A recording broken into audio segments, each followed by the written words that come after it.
Well, I would tend to be more keen to the views of Mr. Yunus than the views of Domna and the policies that are happening, because I agree with the Professor Yunus that we face the broken system based on our priorities and our intentions, and we don't have a cohesive collective will or purpose other than serving very self-serving interest.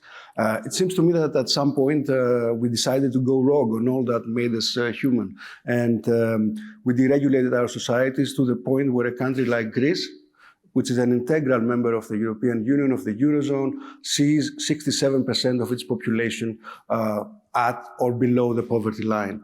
This is a tremendous number, and I wonder where is the median voter, the median income, the median household that Domna spoke about, when fully two-thirds of our fellow citizens cannot face up a sudden cost of €1,000.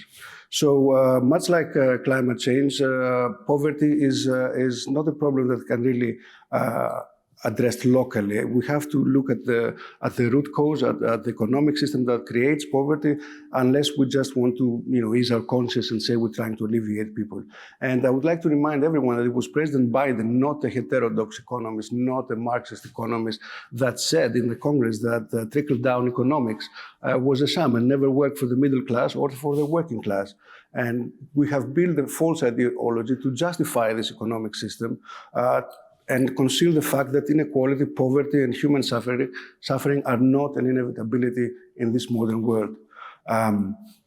Poverty is a political choice. There is enough food, there is enough medicine, there is enough doctors, there is enough houses for our countries to stand in solidarity with those in need.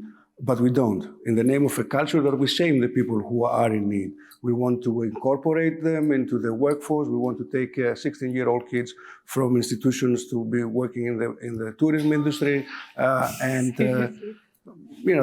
that's a policy which is a different way to go. But I think that we're using old and biased tools to measure our progress, and I think the pandemic showed us. We know that these metrics are no longer fit for purpose, and we use this GDP mania, which doesn't take into account the misery of the nation, the agony of the people in need, the health risks and the cost of a polluting industry, the education that's offered to children and adults alike, without considering that middle and working class people live day-to-day lives and they face daily programs. They can't make long-term plans. They can't even make short-term plans.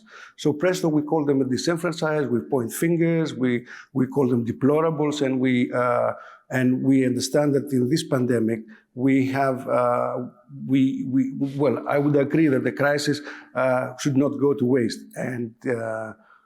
But I see it from a different side. I think that it has really accelerated our reckoning with our bad choices and showed us that we need to change in a very existential way. The European Green Deal, the new Green Deal on the other side of the Atlantic, what is probably going to be happening in Germany very soon is the new paradigm, our initial response to go beyond GDP and start to realize that we need to move away from the so-called the Stability and Growth Pact and replace it with the the Sustainable Development Pact. We already see calls for the Stability Pact to exclude, let's say, green and decarbonization investment. And we should do the same for the social side. And the European guarantee for the kids is a very important point. But I think that this the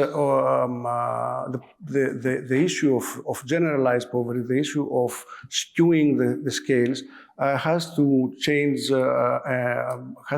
at its root. And we did it in the 50s, and we can do it again. We need to build up again the social welfare system that is completely broken since the Reagan and Thatcher years, and now fully broken. And this will take a sea change, not small reforms, which of course are well intended and well meant.